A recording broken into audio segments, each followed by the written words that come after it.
ಈ ಕಂಪನಿ ಬರೋ 2-3 ವರ್ಷದಲ್ಲಿ ಡಬಲ್ ಆಗುತ್ತಾ? ನಾನು ಈ ವಿಡಿಯೋದಲ್ಲಿ ಡಿಸ್ಕಷನ್ ಮಾಡಕ್ ಹೋಗ್ತಿರೋ ಕಂಪನಿ ಯಾವುದು ಅಂದ್ರೆ ಸುರಕ್ಷಾ ಡಯಾಗ್ನೋಸ್ಟಿಕ್ಸ್. ಸೊ ಈ ವಿಡಿಯೋನ ಕಂಪ್ಲೀಟ್ ಆಗಿ ನೋಡಿ. ಈ ಕಂಪನಿಯ ಬಿಸ್ನೆಸ್ ಮಾಡೆಲ್ ಏನು, ಈ ಕಂಪನಿ ಯಾವ ಸೆಕ್ಟರ್ ಅಲ್ಲಿ ವರ್ಕ್ ಮಾಡುತ್ತೆ, ಈ ಕಂಪನಿ ಗ್ರೋತ್ ಆಗುತ್ತಂದ್ರೆ ಗ್ರೋತ್ ಆಗ್ತಿರೋ ಕಂಪನಿಗಳಲ್ಲಿ ನಾವು ಇನ್ವೆಸ್ಟ್ ಮಾಡಿ ಯಾವ ರೀತಿ ದುಡ್ಡು ಮಾಡಬಹುದು, ಮ್ಯಾನೇಜ್ಮೆಂಟ್ ಕೊಡೋ ಗೈಡೆನ್ಸ್ ನ ಇಟ್ಕೊಂಡು ನಾವು ಕೇವಲ ಒಂದೇ ಒಂದು ನಿಮಿಷದಲ್ಲಿ ಕಂಪನಿಯ ಬುಲ್ಲು ಬೇರು ಬೇಸ್ ಕಂಡೀಷನ್ ನ ಯಾವ ರೀತಿ ಅನಲೈಸ್ ಮಾಡಬಹುದು ಅನ್ನೋದನ್ನ ನಾನು ನಿಮಗೆ ಕಂಪ್ಲೀಟ್ ಆಗಿ ಹೇಳ್ಕೊಡ್ತೀನಿ.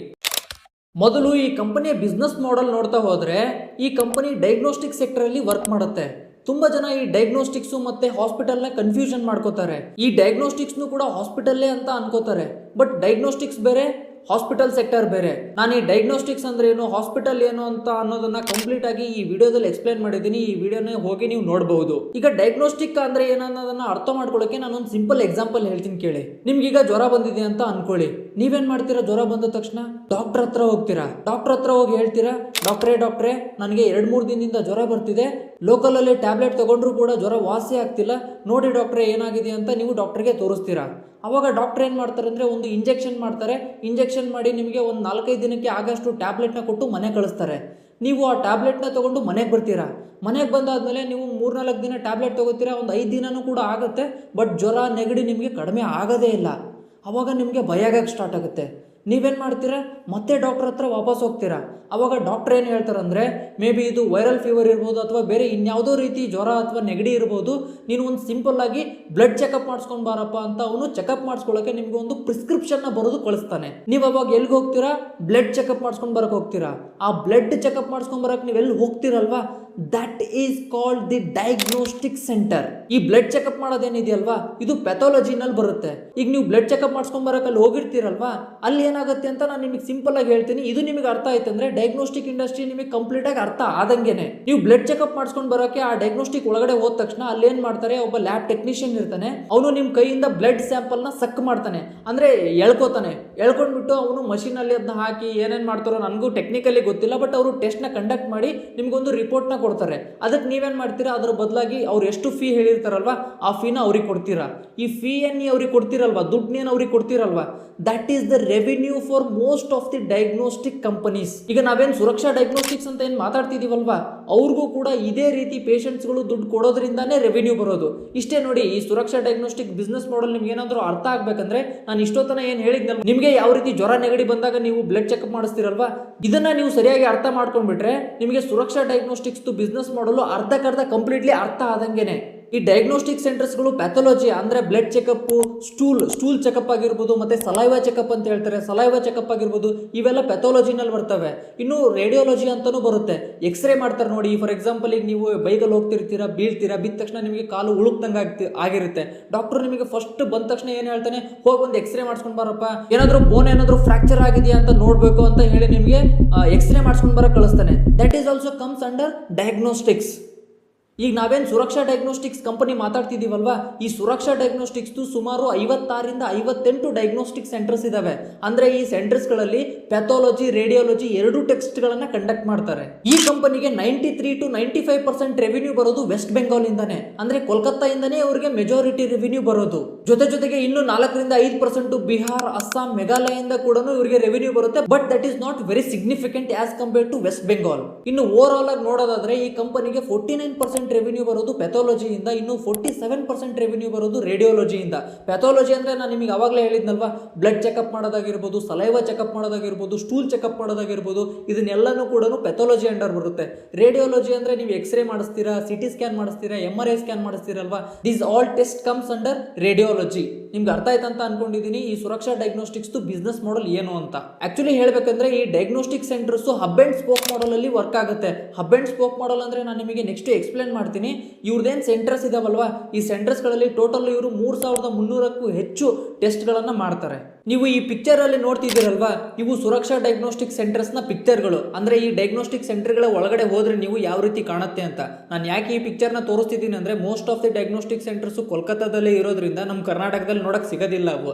ಅದಕ್ಕೇನೆ ನಾನು ನಿಮಗೆ ಈ ಡಯಾಗ್ನೋಸ್ಟಿಕ್ಸ್ ಪಿಕ್ಚರ್ನ ತೋರಿಸ್ತಿದ್ದೀನಿ, ಅವ್ರ ಸೆಂಟರ್ಗಳ ಪಿಕ್ಚರ್ನ ತೋರಿಸ್ತಿದ್ದೀನಿ. ನಿಮ್ಗೆ ಏನಾದರೂ ನಿಜವಾಗ್ಲೂ ಈ ಡಯಾಗ್ನೋಸ್ಟಿಕ್ ಸೆಂಟರ್ಗಳು ಯಾವ ರೀತಿ ಇರ್ತವೆ ಅಂದ್ರೆ ಈ ಕಾರ್ಪೊರೇಟ್ ಲೆವೆಲ್ ಡಯಾಗ್ನೋಸ್ಟಿಕ್ ಸೆಂಟರ್ಸ್ ಯಾವ ರೀತಿ ಇರ್ತವೆ ಅಂತ ಏನಾದರೂ ತಿಳ್ಕೊಬೇಕಂದ್ರೆ ಈ ಸುರಕ್ಷಾ ಡಯಾಗ್ನೋಸ್ಟಿಕ್ಸ್ ಅವರ ಕಾಂಪಿಟೇಟರ್ ವಿಜಯ್ ಡಯಾಗ್ನೋಸ್ಟಿಕ್ಸ್ ಅವರ ಸೆಂಟರ್ ಸೆಂಟರ್ಗಳು ನಮ್ಮ ಬೆಂಗಳೂರಲ್ಲೇ ಇದ್ದಾವೆ. ನಾನು ರೀಸೆಂಟಾಗಿ ಅವ್ರು ಕಾನ್ಕಾಲಲ್ಲಿ ಓದೋವಾಗ ನೋಡ್ತಿದ್ದೆ, ಯಲಹಂಕದಲ್ಲಿ ಅವ್ರು ರೀಸೆಂಟಾಗಿ ಒಂದು ಸೆಂಟರ್ನ ಓಪನ್ ಮಾಡಿದ್ದಾರೆ ಅಂತ.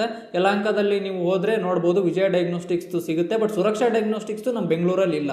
ನಾನು ನಿಮಗೆ ಅವಾಗಲೇ ಹೇಳ್ತಿದ್ನಲ್ವಾ, ಇವರು ಹಬ್ ಆ್ಯಂಡ್ ಸ್ಪೋಕ್ ಮಾಡಲಲ್ಲಿ ವರ್ಕ್ ಮಾಡ್ತಾರೆ ಅಂತ. ಹಬ್ ಆ್ಯಂಡ್ ಸ್ಪೋಕ್ ಮಾಡಲ್ ಅಂತಂದರೆ ಸಿಂಪಲ್ ಆಗಿ ಅರ್ಥ ಮಾಡ್ಕೊಳ್ಳಿ. ಹಬ್ ಅಂದರೆ ಒಂದು ದೊಡ್ಡ ಸೆಂಟರ್ ಅಂತ ಅರ್ಥ, ಸ್ಪೋಕ್ ಅಂದರೆ ಹಬ್ಗಿಂತ ಸಣ್ಣ ಸೆಂಟರ್ ಅಂತ ಅರ್ಥ.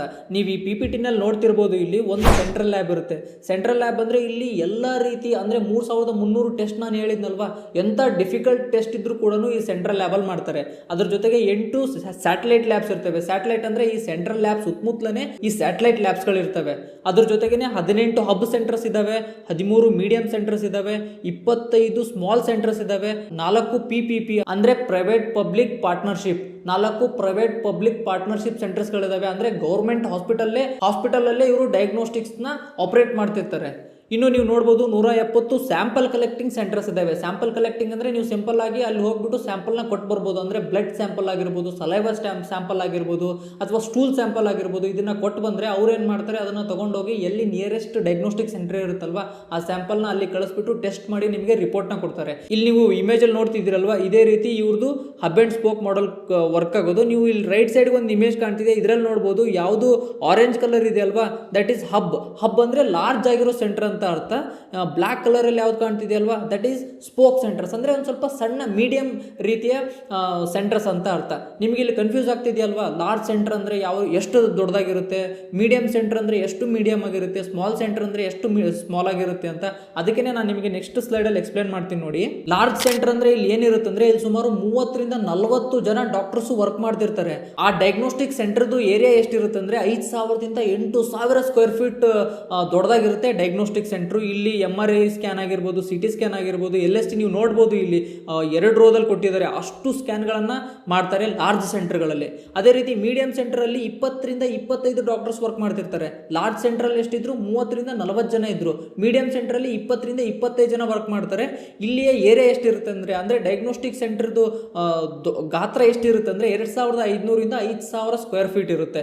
ಇಲ್ಲಿ ನೀವು ನೋಡ್ಬೋದು, ಲಾರ್ಜ್ ಸೆಂಟರ್ಸ್ಗೆ ಕಂಪೇರ್ ಮಾಡಿದರೆ ಮೀಡಿಯಂ ಸೆಂಟರ್ಸಲ್ಲಿ ಕಡಿಮೆ ಟೆಸ್ಟ್ ಮಾಡ್ತಾರೆ. ಇನ್ನು ನೀವು ಸ್ಮಾಲ್ ಸೆಂಟರ್ನ ನೋಡ್ಬೋದು, ಸ್ಮಾಲ್ ಸೆಂಟ್ರಲ್ಲಿ 12 ರಿಂದ 15 ಜನ ಡಾಕ್ಟರ್ಸ್ ಆಪರೇಟ್ ಮಾಡ್ತಿರ್ತಾರೆ. ಈ ಸೆಂಟರ್ಗಳು 1500 ರಿಂದ 3500 ಸ್ಕ್ವೇರ್ ಫೀಟ್ ಗಾತ್ರದಲ್ಲಿ ಇರ್ತವೆ. ಇಲ್ಲಿ ನೀವು ನೋಡ್ಬೋದು, ಲಾರ್ಜ್ ಸೆಂಟರ್ ಮತ್ತು ಮೀಡಿಯಂ ಸೆಂಟರ್ಗೆ ಕಂಪೇರ್ ಮಾಡಿದರೆ ಇನ್ನೂ ಕಡಿಮೆ ಸರ್ವಿಸಸ್ ಇರ್ತವೆ. ಅಂದರೆ ಇಲ್ಲಿ ಟೆಸ್ಟ್ನ ಕಡಿಮೆ ಮಾಡ್ತಾರೆ, ಬೇಸಿಕ್ ಟೆಸ್ಟ್ಗಳನ್ನು ಮಾತ್ರ ಮಾಡ್ತಾರೆ. This is what the meaning of large, medium and small. This is what the meaning of hub and spoke model. ನಿಮ್ಗೇನಾದರೂ ಅರ್ಥ ಆಗಿಲ್ಲ ಅಂದರೆ ಇನ್ನೊಂದು ಸ್ವಲ್ಪ ಬ್ಯಾಕ್ ಬಂದು ನೋಡಿ, ನಿಮಗೆ ಕಂಪ್ಲೀಟ್ ಆಗಿ ಅರ್ಥ ಆಗುತ್ತೆ. ಇನ್ನು ಈ ಕಂಪನಿ ಹಿಸ್ಟ್ರಿ ನೋಡೋದಾದರೆ, ಈ ಕಂಪನಿ ಹಿಸ್ಟ್ರಿ ಸಾಲಿಡ್ ಆಗಿದೆ. ಯಾಕಂದರೆ ಈ ಕಂಪನಿ ನಿನ್ನೆ ಮೊನ್ನೆ ಸ್ಟಾರ್ಟ್ ಆಗಿದ್ದಲ್ಲ, 4-5 ವರ್ಷದ ಹಿಂದೆ ಸ್ಟಾರ್ಟ್ ಆಗಿದ್ದಲ್ಲ, 1992ರಲ್ಲೇ ಈ ಕಂಪನಿ ಸ್ಟಾರ್ಟ್ ಆಗಿತ್ತು. ನೀವು ಈ ಕಂಪನಿಯ ಹಿಸ್ಟ್ರಿ ಕೂಡ ನೋಡ್ಬೋದು ಇಲ್ಲಿ ಸಿಂಪಲ್ ಆಗಿ. 1992ರಲ್ಲಿ ಸ್ಟಾರ್ಟ್ ಆದಾಗ ಒಂದೇ ಒಂದು ಸೆಂಟರ್ ಕೂಡ ಇರಲಿಲ್ಲ. ಅವಾಗ ಜಸ್ಟ್ ಒಂಥರ ಈಗ ಹೆಂಗೆ ಸಿಂಪಲ್ ಆಗಿ ನಿಮ್ಮ ಊರ ಪಕ್ಕದಲ್ಲಿ ಯಾವುದೋ ರಕ್ತ ಚೆಕ್ ಮಾಡೋ ಸೆಂಟರ್ ಇರುತ್ತಲ್ವ, ಅದೇ ರೀತಿ ಸ್ಟಾರ್ಟ್ ಆಗಿತ್ತು 1992ರಲ್ಲಿ. ಇದು ಸುರಕ್ಷಾ ಅಂತ ಒಂದು ಹೆಸರನ್ನ ಇಟ್ಕೊಂಡ್ಬಿಟ್ಟು 2007ರಲ್ಲಿ ಒಂದು ಸೆಂಟರ್ ಓಪನ್ ಮಾಡ್ತಾರೆ. 2010 ಬರೋದ್ರಲ್ಲಿ ಇದು 5 ಸೆಂಟರ್ ಆಗುತ್ತೆ. 2025 ನೀವು ನೋಡ್ಬೋದು, ಇಲ್ಲಿ ನಿಧಾನಕ್ಕೆ ಎವಲ್ಯೂಷನ್ ಆಗ್ತಾ ಬರ್ತಿದೆ. 2025 ಬರೋ ಅಷ್ಟರಲ್ಲಿ ಇವತ್ತು ಕರೆಂಟ್ಲಿ ಅವ್ರ ಹತ್ರ 58 ಡಯಾಗ್ನೋಸ್ಟಿಕ್ ಸೆಂಟರ್ಸ್ ಇದ್ದಾವೆ. ಈ ರೀತಿ ಈ ಕಂಪನಿ ತುಂಬ ಒಳ್ಳೆ ಹಿಸ್ಟ್ರಿ ಇದೆ. ಆಲ್ಮೋಸ್ಟ್ ಆಲ್ ಒಂದು 33 ರಿಂದ 35 ವರ್ಷ ಹಳೆಯ ಕಂಪನಿ ಇದು. ಓಕೆ, ಈಗ ಬಿಸ್ನೆಸ್ ಮಾಡೆಲ್ ನಮಗೆ ಅರ್ಥ ಆಯಿತು. ಈ ಕಂಪನಿ ಹೇಗೆ ಗ್ರೋತ್ ಆಗುತ್ತೆ ಅಂತ ನಾವು ತಿಳ್ಕೊಬೇಕಲ್ವಾ. ಈ ಕಂಪನಿ ಹೇಗೆ ಗ್ರೋತ್ ಆಗುತ್ತೆ, ಏಕೆ ಗ್ರೋತ್ ಆಗುತ್ತೆ ಅನ್ನೋದಕ್ಕೆ ನಾನು 3 ಸಾಲಿಡ್ ರೀಸನ್ಸ್ನ ಕೊಡ್ತೀನಿ. ಮೊದಲನೇ ಸಾಲಿಡ್ ರೀಸನ್ ಏನಂದ್ರೆ, ಮಾರ್ಕೆಟೇನೆ 10 ರಿಂದ 12% ಗ್ರೋತ್ ಆಗ್ತಿದೆ. ನೀವೇನಾದರೂ ನಂದು ಹಳೆ ವಿಡಿಯೋ ನೋಡಿದ್ರೆ, ಡಯಾಗ್ನೋಸ್ಟಿಕ್ ಇಂಡಸ್ಟ್ರಿನ ನಾನು ಅನಾಲಿಸಿಸ್ ಮಾಡಿದ್ದೆ. ಅದರಲ್ಲಿ ಹೇಳಿದ್ದೆ ಏನಂದ್ರೆ, ಈಗ ಮಾರ್ಕೆಟಲ್ಲಿ ಏನಾಗ್ತಿದೆ ಅಂದರೆ, ಮಾರ್ಕೆಟು ಶಿಫ್ಟ್ ಆಗ್ತಿದೆ. ಅನ್ಆರ್ಗನೈಸ್ಡ್ ಪ್ಲೇಯರ್ಸ್ ಇಂದ ಆರ್ಗನೈಸ್ಡ್ ಪ್ಲೇಯರ್ಸ್ ಕಡೆಗೆ ಈ ಮಾರ್ಕೆಟ್ ಶಿಫ್ಟ್ ಆಗ್ತಿದೆ. ಇದರಿಂದ ಏನಾಗುತ್ತೆ ಅಂದರೆ, ಈ ರೀತಿ ಡಯಾಗ್ನೋಸ್ಟಿಕ್ಸ್ ಚೈನ್ಸು ಯಾವ ರೀತಿ ಬ್ರ್ಯಾಂಡೆಡ್ ಇಟ್ಕೊಂಡ್ಬಿಟ್ಟು ಡಯಾಗ್ನೋಸ್ಟಿಕ್ಸ್ ಚೈನ್ಸ್ನ ಓಪನ್ ಮಾಡಿರ್ತಾರಲ್ವಾ, ಅವರು ಮಾರ್ಕೆಟ್ ಶೇರ್ನ ಗೇನ್ ಮಾಡ್ತಾರೆ. ಸ್ಟ್ಯಾಂಡ್ ಅಲೋನ್ ಅಂದರೆ, ಈಗ ನೀವು ಯಾರೋ ಒಂದು ನರ್ಸ್ ಕೋರ್ಸ್ ಮಾಡಿರ್ತೀರಾ, DMLT ಕೋರ್ಸ್ ಮಾಡಿರ್ತೀರಾ, ಅವರು ಡಯಾಗ್ನೋಸ್ಟಿಕ್ ಸೆಂಟರ್ಸ್ನ ಹಾಕೊಂಡಿರ್ತಾರಲ್ವಾ, ಅವರು ನಿಧಾನಕ್ಕೆ ಮುಚ್ಕೋತಾ ಬರ್ತಿದ್ದಾರೆ. ಯಾಕಂದ್ರೆ ಅವ್ರಿಗೆ ಪೇಷಂಟ್ಸ್ಗಳೇ ಕಡಿಮೆ ಹೋಗ್ತಾರೆ. ಈಗ ಮಾರ್ಕೆಟಲ್ಲಿ ಏನು ಶಿಫ್ಟ್ ಆಗ್ತಿದೆ ಅಂದರೆ, ಸ್ಟ್ಯಾಂಡ್ ಅಲೋನ್ ಡಯಾಗ್ನೋಸ್ಟಿಕ್ ಸೆಂಟರ್ಸ್ ಇಂದ ಆರ್ಗನೈಸ್ಡ್ ಡಯಾಗ್ನೋಸ್ಟಿಕ್ ಸೆಂಟರ್ಗೆ ಈ ಮಾರ್ಕೆಟು ಶಿಫ್ಟ್ ಆಗ್ತಿದೆ. This is the first reason this company will grow very rapidly. Second main reason ಏನಂದ್ರೆ ಈ ಕಂಪನಿ ಆರ್ಗ್ಯಾನಿಕ್ ಆಗಿ ಗ್ರೋತ್ ಆಗುತ್ತೆ. ಆರ್ಗ್ಯಾನಿಕ್ ಆಗಿ ಯಾವ ರೀತಿ ಗ್ರೋತ್ ಆಗುತ್ತೆ ಅಂದ್ರೆ ಈ ಕಂಪನಿ ಬರೋ 2-3 ವರ್ಷದಲ್ಲಿ ಬರೋಬ್ಬರಿ 200 ಕೋಟಿ ಕ್ಯಾಪೆಕ್ಸ್ ಮಾಡ್ತಿದೆ. ಅಂದ್ರೆ ಪ್ರತಿ ವರ್ಷ 70 ರಿಂದ 72 ಕೋಟಿ ಹೊಸ ಸೆಂಟರ್ಗಳನ್ನು ಓಪನ್ ಮಾಡಲಿಕ್ಕೆ, ಹೊಸ ಡಯಾಗ್ನೋಸ್ಟಿಕ್ ಸೆಂಟರ್ಗಳನ್ನು ಓಪನ್ ಮಾಡ್ತಿದೆ.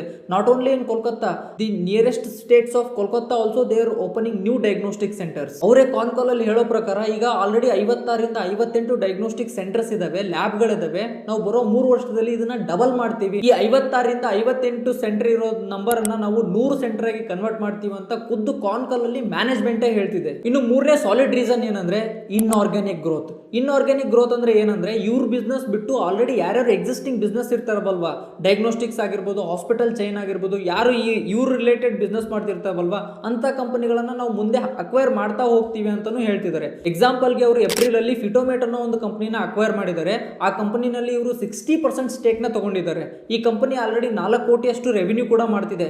ಈ ಕಂಪನಿ ಏನ್ ಮಾಡುತ್ತಂದ್ರೆ ಈ ಪ್ರೆಗ್ನೆನ್ಸಿ ರಿಲೇಟೆಡ್ ಎಕ್ಸ್ರೇ ಮಾಡೋದಾಗಿರ್ಬೋದು, ಪ್ರೆಗ್ನೆಂಟ್ ವುಮೆನ್ ಇರ್ತಾರಲ್ವಾ ಅವ್ರಿಗೆ ನರ್ಚರ್ ಮಾಡೋ ಸೆಕ್ಟರ್ ಅಲ್ಲಿ ವರ್ಕ್ ಮಾಡ್ತಾರೆ. ಇನ್ನೂ ಸ್ಪೆಸಿಫಿಕ್ ಆಗಿ ಹೇಳ್ಬೇಕಂದ್ರೆ ಪ್ರೆಗ್ನೆನ್ಸಿ ಕೇರ್ ಮಾಡ್ತಾರೆ, ವುಮೆನ್ ಅಲ್ಟ್ರಾಸೋನಿಕ್ ಸ್ಕ್ಯಾನಿಂಗ್ ಮಾಡ್ತಾರೆ, ವೆಟರ್ನಲ್ ಡಯಾಗ್ನೋಸ್ಟಿಕ್ ಮಾಡ್ತಾರೆ, ಜೆನೆಟಿಕ್ ಕನ್ಸೋಲಿಂಗ್, ಮತ್ತು ಇವರು ಡಾಕ್ಟರ್ಸ್ಗೆ ಮೆಡಿಕಲ್ ಟ್ರೈನಿಂಗ್ ಕೂಡ ಕೊಡ್ತಾರೆ. ಈ ತರ ಕಂಪನಿನ ಇವರು ಅಕ್ವೈರ್ ಮಾಡಿದ್ದಾರೆ. ಅವರೇ ಖುದ್ದು ಕಾನ್ ಕಾಲ್ ಅಲ್ಲಿ ಮ್ಯಾನೇಜ್ಮೆಂಟ್ ಹೇಳುತ್ತೆ, ಅವ್ರ ಚೇರ್ಮನ್ ಕೂಡ ಹೇಳ್ತಿದ್ದಾರೆ ಏನಂದ್ರೆ ಮುಂದೆ ಏನಾದರೂ ಇದೇ ರೀತಿ ಆಪರ್ಚುನಿಟಿ ಬಂದ್ರೆ ನಾವು ಹೊಸ ಕಂಪನಿನ ಅಕ್ವೈರ್ ಮಾಡ್ತಾನೂ ಹೋಗ್ತೀವಿ ಅಂತ ಹೇಳ್ತಿದ್ದಾರೆ. ಇದರಿಂದ ಇಂಡೈರೆಕ್ಟ್ ಆಗಿ ಕಂಪನಿಗೆ ಬೆನಿಫಿಟ್ ಆಗುತ್ತೆ. ಯಾಕಂದ್ರೆ ಇವ್ರು ಯಾವ ಕಂಪನಿನ ಅಕ್ವೈರ್ ಮಾಡಿರ್ತಾರಲ್ವಾ ಆ ಕಂಪನಿ ಗ್ರೋತ್ ಆದ್ರೂ ಕೂಡ ಇದೇ ಕಂಪನಿಗೆ ಬೆನಿಫಿಟ್ ಅಲ್ವಾ, ಯಾಕಂದ್ರೆ ಈ ಕಂಪನಿನಲ್ಲಿ ಸ್ಟೇಕ್ ಇರುತ್ತೆ. ಅದಕ್ಕೆ ಪ್ರೊಜೆಕ್ಷನ್ ಅಂದ್ರೆ ತುಂಬಾ ಜನ ಹೆದರ್ತಾರೆ. ಏನಂದ್ರೆ ಯಾವ ರೀತಿ ಪ್ರೊಜೆಕ್ಷನ್ ಮಾಡೋದಪ್ಪ, ಫ್ಯೂಚರ್ ವ್ಯಾಲ್ಯೂನ ಹೆಂಗ್ ಕಂಡು ಹಿಡಿಯೋದಪ್ಪ ಅಂತ ತುಂಬಾ ಜನದ ಮೈಂಡ್ ಅಲ್ಲಿ ಕ್ವಶನ್ ಇರುತ್ತೆ. ನಾನು ನಿಮಗೆ ಅದನ್ನ ಒಂದೇ ನಿಮಿಷದಲ್ಲಿ ತೋರಿಸ್ತೀನಿ. ಬಟ್ ಏನಂದ್ರೆ ನೀವು ಕಾನ್ ಕಾಲ್ ನ ಓದಕ್ ರೆಡಿ ಇರಬೇಕು. ಮ್ಯಾನೇಜ್ಮೆಂಟ್ ಏನ್ ಹೇಳ್ತಿದೆ, ಕಂಪನಿ ಎಷ್ಟು ಪಟ್ಟು ಗ್ರೋತ್ ಆಗುತ್ತೆ, ಎಷ್ಟು ಫೇಸ್ ಅಲ್ಲಿ ಗ್ರೋತ್ ಆಗುತ್ತೆ, ಏನೇನು ಗ್ರೋತ್ ಮಾಡುತ್ತೆ, ಎಲ್ಲೆಲ್ಲಿ ಇನ್ವೆಸ್ಟ್ ಮಾಡ್ತಿದೆ, ಇದನ್ನೆಲ್ಲ ತಿಳ್ಕೊಂಡ್ಬಿಟ್ಟು ನೀವು ನಂಬರ್ನ ಎಕ್ಸ್ಟ್ರಾಕ್ಟ್ ಮಾಡಕ್ ಬರಬೇಕು.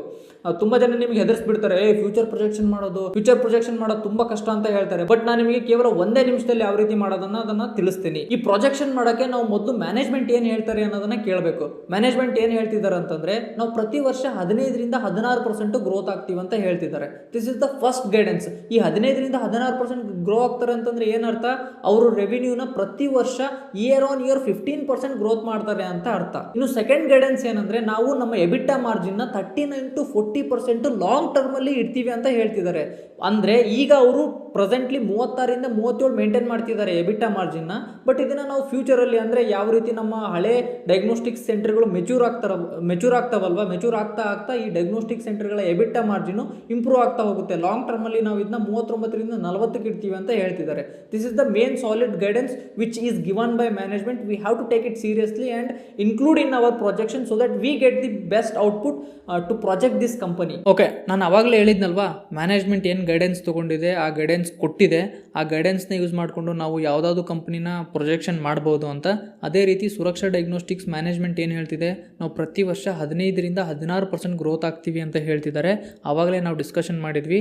ಅದ್ರ ಜೊತೆಗೆ ಕಂಪನಿಯ CEO ಹೇಳ್ತಿದ್ದಾರೆ, ರಿತು ಅಂತ ಇದ್ದಾರೆ, ಅವ್ರು ಹೇಳ್ತಿದ್ದಾರೆ, ಏನು ಹೇಳ್ತಿದ್ದಾರೆ ಅಂದರೆ ಲಾಂಗ್ ಟರ್ಮಲ್ಲಿ ಎಬಿಟಾ ಮಾರ್ಜಿನ್ನು ಈಗ 36 ರಿಂದ 35% ಇದೆ ಅಲ್ವಾ, ಇದನ್ನು ನಾವು 39 to 41% ವರೆಗೂ ಕೂಡ ನಾವು ಎಬಿಟಾ ಮಾರ್ಜಿನ್ನ ಇನ್ಕ್ರೀಸ್ ಮಾಡ್ತೀವಿ ಅಂತ ಹೇಳ್ತಿದ್ದಾರೆ. ಸೊ ನಮ್ಮ ಪ್ರೊಜೆಕ್ಷನ್ಗೆ ಈಗ ನಾವೇನು ತೊಗೊಳ್ಳೋಣ ಅಂದರೆ ಸಿಂಪಲ್ ಆಗಿ ರೆವಿನ್ಯೂ ಗ್ರೋತ್ ಎಷ್ಟಾಗಿದೆ ಅಂತ ಹೇಳಿದಾರಲ್ವ ಅದನ್ನಷ್ಟೇ ತೊಗೋತಾ ಹೋಗೋಣ. ನೀವೇನು ಮಾಡಿ ಅಂದರೆ ಒಂದು ನಿಮಿಷದಲ್ಲಿ ಯಾವ ರೀತಿ ನಾವು ಪ್ರೊಜೆಕ್ಷನ್ ಮಾಡ್ಬೋದು ಅಂದರೆ ನಾನು ನಿಮಗೆ ಇಂಟ್ರೋದಲ್ಲೇ ಹೇಳಿದ್ದೆ. ನೀವು ಸಿಂಪಲ್ ಆಗಿ ಗೂಗಲಿಗೆ ಬಂದು ಸ್ಟಾಕ್ ಸ್ಕ್ಯಾನ್ ಅಂತ ಸರ್ಚ್ ಮಾಡಿ. ಸ್ಟಾಕ್ ಸ್ಕ್ಯಾನ್ ಅಂತ ಸರ್ಚ್ ಮಾಡಿದ ಮೇಲೆ ನಿಮಗೆ ಈ ರೀತಿ ಒಂದು ವೆಬ್ಸೈಟ್ ಬರುತ್ತೆ. ಓಕೆನಾ, ಇಲ್ಲಿ ಬಂದುಬಿಟ್ಟು ಯಾವ ರೀತಿ ನೀವು ಸ್ಕ್ರೀನರಲ್ಲಿ ಸರ್ಚ್ ಮಾಡ್ತೀರಲ್ವ ಅದೇ ರೀತಿಯೇ ಇಲ್ಲೂ ಕೂಡ ಸುರಕ್ಷಾ ಡಯಾಗ್ನೋಸ್ಟಿಕ್ಸ್ ಅಂತ ಸರ್ಚ್ ಮಾಡಿ ನಿಮಗೆ ಸುರಕ್ಷಾ ಡಯಾಗ್ನೋಸ್ಟಿಕ್ಸ್ ಕಂಪನಿ ಬರುತ್ತೆ. ಈ ಸುರಕ್ಷಾ ಡಯಾಗ್ನೋಸ್ಟಿಕ್ಸ್ ಕಂಪನಿ ನೀವು ಸ್ಕ್ರೀನರಲ್ಲಿ ಅನಾಲಿಸಿಸ್ ಮಾಡ್ದಂಗೆ ಇಲ್ಲೂ ಕೂಡ ಮಾಡ್ಬೋದು. ಚಾರ್ಟ್ ಇದೆ, PE ಇದೆ, ಬ್ಯಾಲೆನ್ಸ್ ಶೀಟ್ ಇದೆ, ಪ್ರತಿಯೊಂದೂ ಕೂಡ ಇದೆ, ನೀವು ಯೂಸ್ ಮಾಡ್ಬೋದು. ಬಟ್ ಸ್ಕ್ರೀನರೇ ಬೆಟ್ರ್, ನೀವು ಅಲ್ಲೂ ಯೂಸ್ ಮಾಡಿ, ಬೇಕಾದರೆ ಇದನ್ನೂ ಯೂಸ್ ಮಾಡಿ. ಇಲ್ಲೇನು ಮಾಡಿ ಅಂದರೆ ನೀವು ಪ್ರೊಜೆಕ್ಷನ್ ಮಾಡೋಕ್ಕೆ ಈ ವೆಬ್ಸೈಟು ತುಂಬ ಸೂಪರ್ ಆಗಿದೆ. ಕ್ಯಾಲ್ಕುಲೇಟರ್ ಅಂತ ಇಲ್ಲೊಂದು ಆಪ್ಷನ್ ಕಾಣ್ತಿದೆ ನಿಮಗೆ. ಓಕೆನಾ, ಈ ಕ್ಯಾಲ್ಕುಲೇಟರ್ ಮೇಲೆ ಕ್ಲಿಕ್ ಮಾಡಿದರೆ ನಿಮಗೆ ಇಲ್ಲಿ ಒಂದು ಹೊಸ ಟ್ಯಾಬ್ ಓಪನ್ ಆಗುತ್ತೆ. ಇಲ್ಲಿ ನೀವು ನೋಡ್ಬೋದು ಬುಲ್ಲು, ಬಿಯರು ಮತ್ತು ಬೇಸ್ ಕಂಡೀಷನ್ ಅಂತ ಇದ್ದಾವೆ, ಅಂದರೆ ಸಿನಾರಿಯೋಸ್ ಅಂತ ಇದ್ದಾವೆ. ಇಲ್ಲಿ ನಿಮಗೆ ಎಲ್ಲ ಆಲ್ರೆಡಿ ರೆಡಿಮೇಡ್ ಇದೆ. ನಾವೇನು ಮಾಡಬೇಕಂದ್ರೆ ಮ್ಯಾನೇಜ್ಮೆಂಟ್ ಏನು ಗೈಡೆನ್ಸ್ ಕೊಟ್ಟಿದೆಯೋ ಆ ಗೈಡೆನ್ಸ್ನ ಮಾತ್ರ ಫಿಲ್ ಮಾಡಬೇಕು. ರೆವಿನ್ಯೂ ಎಷ್ಟು ಗ್ರೋತ್ ಆಗುತ್ತೆ ಅಂತ ಹೇಳ್ತಿದ್ದಾರೆ ಅವರು, ರೆವಿನ್ಯೂ 15% ಗ್ರೋತ್ ಆಗುತ್ತೆ ಅಂತ ಹೇಳ್ತಿದ್ದಾರೆ. ನಾವು ಬುಲ್ ಕೇಸಲ್ಲಿ ತೊಗೊಳ್ಳೋಣ. ಓಕೆನಾ, 15% ಹೇಳ್ತಿದ್ದಾರೆ, ಬಟ್ ಚೆನ್ನಾಗಿ ಏನಾದರೂ ಅವ್ರು ಹೇಳ್ಕೊಂಡಾಗೆ ಎಕ್ಸಿಕ್ಯೂಷನ್ ಮಾಡಿದ್ರೆ ಇನ್ನು ಅವ್ರು ಹೇಳ್ದಂಗೆ ಎಕ್ಸಿಕ್ಯೂಷನ್ ಮಾಡಿದರೆ 15 to 16, 17, 18% ಕೂಡ ಗ್ರೋತ್ ಆಗ್ಬೋದು. ಬಟ್ ನಾವು ಸಿಂಪಲ್ಲಾಗಿ ಅವ್ರು ಹೇಳ್ದಷ್ಟೇ ತೊಗೊಳ್ಳೋಣ 15% ಅಂತ. ಬೇಸ್ ಕಂಡೀಷನಲ್ಲಿ ಒಂದು 12% ತೊಗೊಳ್ಳೋಣ, ಅಂದರೆ ಮಿನಿಮಮ್ 12% ಆದರೂ ಗ್ರೋ ಆಗ್ಬೋದು ಅಂತ. ಬೇರ್ ಕಂಡೀಷನ್ ಅಂದರೆ ಅವ್ರು ಹೇಳ್ದಂಗೆ ಆಗಲ್ಲಪ್ಪ, ಎಲ್ಲ ಉಲ್ಟಾ ಸೀದಾ ಆಗಿಬಿಡುತ್ತೆ ಅಂತ ಅಂದ್ಕೊಂಡಾಗ ಆ ಟೈಮಲ್ಲಿ ನಾವು ಎಷ್ಟು ತೊಗೊಳ್ಳೋಣ, ಒಂದು 9% ಗ್ರೋತ್ ಆಗುತ್ತೆ ಅಂತ ತೊಗೊಳ್ಳೋಣ. ಓಕೆನಾ. ಇನ್ನು ಪಿ ರೇಷಿಯೋನು ನಾವಿಲ್ಲಿ ಅಡ್ಜಸ್ಟ್ ಮಾಡ್ಬೋದು. ನಾನು ನಿಮಗೆ ಆವಾಗಲೇ ಹೇಳಿದ್ದೆ, ಇವರ ಕಾಂಪಿಟೇಟರ್ ವಿಜಯ ಡಯಾಗ್ನೋಸ್ಟಿಕ್ಸ್ ಅಂತ ಇದ್ದಾರೆ. ಅವ್ರದ್ದು ಪಿ ಎಷ್ಟಿದೆ ಅಂದರೆ, ವಿಜಯ ಡಯಾಗ್ನೋಸ್ಟಿಕ್ಸ್ ಕಂಪನಿ ಪಿ ಎಷ್ಟಿದೆ ಅಂದರೆ 67 ಇದೆ.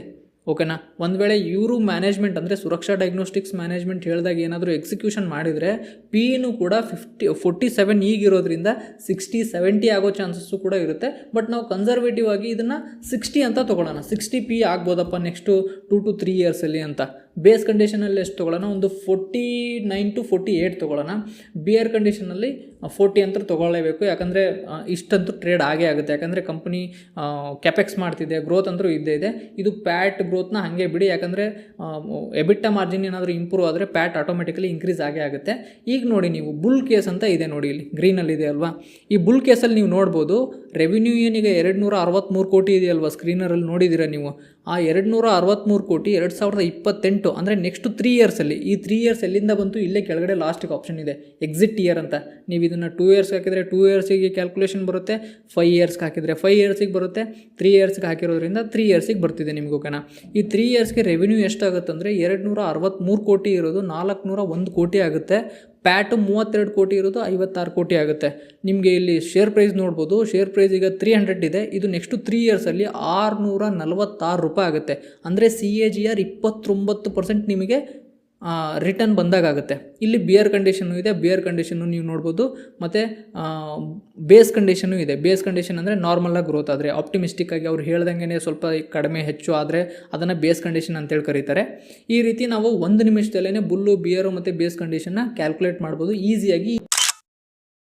ಓಕೆ, ಇನ್ನು ಕೊನೆ ಪಾರ್ಟಿಗೆ ಬರೋದಾದರೆ, ನಾವು ಯಾವುದಾದ್ರೂ ಒಂದು ಕಂಪ್ನಿನ ಅನಾಲಿಸಿಸ್ ಮಾಡ್ತೀವಿ ಅಂದರೆ ಕೇವಲ ಪಾಸಿಟಿವ್ಸ್ನ ಅಷ್ಟೇ ನೋಡಬಾರ್ದು. ಈ ಕಂಪ್ನಿನಲ್ಲಿ ನಾನು ಇನ್ವೆಸ್ಟ್ ಮಾಡ್ತೀನಲ್ವಾ, ನೆಗೆಟಿವ್ಸ್ನೂ ಕೂಡ ನೋಡಬೇಕು. ಯಾಕಂದರೆ ನಾನು ಇನ್ವೆಸ್ಟ್ ಮಾಡ್ತಿರೋದು ಒಂದು ಬಿಸ್ನೆಸ್ ಮೇಲೆ. ಬಿಸ್ನೆಸ್ಸು ಯಾವತ್ತಿದ್ರೂ ಸಸ್ಟೇನ್ ಆಗಿ ಪಾಸಿಟಿವ್ ಆಗಿ ಚೆನ್ನಾಗೇ ಗ್ರೋ ಆಗುತ್ತೆ ಅಂತ ಯಾವತ್ತೂ ಇರಲ್ಲ. ಅದಕ್ಕೇ ನಾವು ಈ ಕಂಪ್ನಿನಲ್ಲಿ ಏನೇ ನೆಗೆಟಿವ್ಸ್ ಆಗ್ಬೋದು ಫ್ಯೂಚರಲ್ಲಿ ಅಂತ ನೋಡೋಕೆ ಹೋದರೆ, ನನಗೆ ಫಸ್ಟ್ ನೆಗೆಟಿವ್ ಏನು ಕಾಣುತ್ತಂದರೆ, ಈ ಕಂಪನಿಯ 93 to 95% ರೆವಿನ್ಯೂ ಕೋಲ್ಕತ್ತಾ ಅಥವಾ ವೆಸ್ಟ್ ಬೆಂಗಾಲಿಂದನೇ ಬರ್ತಿರೋದ್ರಿಂದ, ಈ ವೆಸ್ಟ್ ಬೆಂಗಾಲಲ್ಲಿ ಪೊಲಿಟಿಕಲ್ ಅಥವಾ ಎಕನಾಮಿಕ್ ಇನ್ಸ್ಟೆಬಿಲಿಟಿ ಆದರೆ ಈ ಕಂಪನಿಗೆ ಜಾಸ್ತಿ ಇಂಪ್ಯಾಕ್ಟ್ ಆಗಬಹುದು. ರೀಸೆಂಟ್ ಆಗಿ ನೀವು ನೋಡಿರ್ಬೋದು, RJK ಕಾಲೇಜಲ್ಲಿ ಆಗಿರೋ ಇನ್ಸಿಡೆಂಟ್ ಇಂದ ಡಾಕ್ಟರ್ಸ್ ಎಲ್ಲ ಪ್ರೊಟೆಸ್ಟ್ ಮಾಡಕ್ಕೆ ನಿಂತಿದ್ರು. ಇದರಿಂದ ಈ ಡಯಾಗ್ನೋಸ್ಟಿಕ್ ಸೆಂಟರ್ಸ್ನೆಲ್ಲ ಮುಚ್ಚಿದ್ರು. ಆ ಟೈಮಲ್ಲಿ ಈ ಕಂಪನಿಯ ರೆವಿನ್ಯೂ ಕೂಡ ಡೆಂಟ್ ಬಿದ್ದಿತ್ತು. ಇನ್ನೊಂದು ಸೆಕೆಂಡ್ ಮೇನ್ ಥ್ರೆಟ್ ನನಗೇನು ಕಾಣುತ್ತಂದ್ರೆ, ಇವ್ರ ಕಾಂಪಿಟೇಟರ್ಸ್ ನಾನು ನಿಮಗೆ ಆವಾಗಲೇ ಸ್ಟಾರ್ಟಿಂಗಲ್ಲೇ ಹೇಳಿದ್ದೆ, ವಿಜಯ ಡಯಾಗ್ನೋಸ್ಟಿಕ್ಸ್ ಅಂತ ಇದ್ದಾರೆ. ಈ ವಿಜಯ ಡಯಾಗ್ನೋಸ್ಟಿಕ್ಸು ಕೂಡ ನಾನು ಕೋಲ್ಕತ್ತಾದಲ್ಲೂ ಎಕ್ಸ್ಪೆಂಡ್ ಮಾಡ್ತೀನಿ ನನ್ನ ಬಿಸ್ನೆಸ್ನ ಅಂತ ಅವ್ರ ಕಾನ್ಕಾಲಲ್ಲಿ ಹೇಳ್ತಿದ್ದಾರೆ. ನಾನು ಅದನ್ನು ಕೂಡ ಓದಿದ್ದೀನಿ. ಅದಕ್ಕೆ ನನಗೆ ಇದನ್ನ ಲಿಂಕ್ ಮಾಡೋಕ್ಕೆ ಈಸಿಯಾಗಿ ಆಗ್ತಿದೆ. ಏನಾಗಿದೆ ಅಂತಂದರೆ, ಅವ್ರ ಕಾನ್ಕಾಲಲ್ಲಿ ಏನು ಹೇಳ್ತಿದ್ದಾರೆ ಅಂದರೆ, ಅವ್ರು ವಿಜಯ ಡಯಾಗ್ನೋಸ್ಟಿಕ್ಸ್ ಕಾನ್ಕಾಲಲ್ಲಿ ನಾವು ಕೋಲ್ಕತ್ತಾದಲ್ಲೂ ಕೂಡ ನೆಕ್ಸ್ಟ್ 3 to 4 ಇಯರ್ಸಲ್ಲಿ 100 ಕೋಟಿ ರೆವಿನ್ಯೂ ಮಾಡಬೇಕಂತ ಹೇಳ್ತಿದ್ದಾರೆ. This is a direct threat and competition for Suraksha diagnostics. ಒಂದು ವೇಳೆ ಸುರಕ್ಷಾ ಡಯಾಗ್ನೋಸ್ಟಿಕ್ಸ್ ಏನಾದರೂ ಈ ವಿಜಯ್ ಡಯಾಗ್ನೋಸ್ಟಿಕ್ಸ್ಗೆ ಕಾಂಪಿಟೇಷನ್ ಕೊಡೋದಕ್ಕೆ ಏನಾದರೂ ಫೇಲ್ ಆದರೆ, ಕಂಪ್ಲೀಟ್ಲಿ ಇವ್ರ ಬಿಸ್ನೆಸ್ಸು ಫೇಲ್ ಓವರ್ ಆಗ್ಬೋದು. ನಾವೇನು ಪ್ರೊಜೆಕ್ಷನ್ ಮಾಡಿದ್ದೀವಲ್ವಾ, ಅದೆಲ್ಲ ಉಲ್ಟಾ ಸೀದಾ ಆಗಿಬಿಡುತ್ತೆ. ಅದಕ್ಕೇ ಇದನ್ನು ಕೂಡ ನಾವು ಗಮನದಲ್ಲಿ ಇಟ್ಕೋಬೇಕು. ಇನ್ನು ಥರ್ಡ್ ಮೇನ್ ಥ್ರೆಟ್ ನನಗೇನು ಕಾಣುತ್ತೆ ಅಂದರೆ, ಇವನ್ ಅವರು ಖುದ್ದು ಕಾನ್ಕಾಲಲ್ಲಿ ಮ್ಯಾನೇಜ್ಮೆಂಟನ್ನು ಹೇಳಿದೆ ಏನಂದರೆ, ಬಾಂಗ್ಲಾದೇಶದಲ್ಲಿ ಏನಾದರೂ ಇನ್ಸ್ಟೆಬಿಲಿಟಿ ಆದರೆ ಕೋಲ್ಕತ್ತಾದಲ್ಲೂ ಕೂಡ ಸ್ವಲ್ಪ ಇನ್ಸ್ಟೆಬಿಲಿಟಿ ಆಗೋ ಚಾನ್ಸಸ್ ಇರುತ್ತೆ. ಆ ಟೈಮಲ್ಲಿ ಇವ್ರ ಬಿಸ್ನೆಸ್ನ ಅಥವಾ ಇವರ ಡಯಾಗ್ನೋಸ್ಟಿಕ್ ಸೆಂಟರ್ಸ್ನ ಮುಚ್ಚಿಸುವಂಥ ಸಮಯನೂ ಕೂಡ ಬರ್ಬೋದು. ಅದಕ್ಕೇ ಈ ಥರ ಇದೆಲ್ಲ ಮೈನರ್ ಇನ್ಸಿಡೆಂಟ್, ಬಟ್ ಅದನ್ನು ಕೂಡ ನಾವು ಕನ್ಸಿಡರೇಷನ್ ಮಾಡಬೇಕಾಗುತ್ತೆ. ಯಾಕಂದರೆ ಇದು ಬಾರ್ಡರ್ ಸ್ಟೇಟ್ ಅಲ್ವಾ, ಅದಕ್ಕೆ ಇವನ್ನೆಲ್ಲನೂ ಗಮನದಲ್ಲಿ ಇಟ್ಕೋಬೇಕು ನಾವು ಯಾವುದಾದ್ರೂ ಒಂದು ಕಂಪನಿನಲ್ಲಿ ಇನ್ವೆಸ್ಟ್ ಮಾಡ್ತೀವಿ ಅಂದರೆ. ಈ ವಿಡಿಯೋ ಕಂಪ್ಲೀಟ್ಲಿ ಎಜುಕೇಷನ್ ಪರ್ಪಸ್ಗೆ ಮಾತ್ರ, ನಿಮಗೆ ಅನಾಲಿಸಿಸ್ ಮಾಡೋಕ್ಕೆ ಟೈಮ್ ಇರಲ್ಲ. ಬಟ್ ನಾವು ಇದನ್ನ ಕಂಪ್ಲೀಟ್ ಆಗಿ ಅನಾಲಿಸಿಸ್ ಮಾಡಿ ಕೊಡ್ತಿದ್ದೀವಿ ನಿಮಗೆ. ನೀವು ನಮ್ಮ ಅನಾಲಿಸಿಸ್ನ ತೊಗೊಂಡ್ಬಿಟ್ಟು ನೀವು ಕೂಡ ಅನಾಲಿಸಿಸ್ ಮಾಡಿ. ನಾವು ಅನಾಲಿಸಿಸ್ ಮಾಡಿದ್ದೆ ಸರಿ ಅಂತ ನೀವೇನಾದರೂ ನಿಮ್ಮ ದುಡ್ಡನ್ನ ಇನ್ವೆಸ್ಟ್ ಮಾಡಿದ್ರೆ, ನೀವು ಈ ಕಂಪನಿ ಏನಾದರೂ ಕೇಳಕ್ಕೆ ಬಂದರೆ ಅದಕ್ಕೆ ನೀವೇ ಜವಾಬ್ದಾರರಾಗ್ತೀರಾ.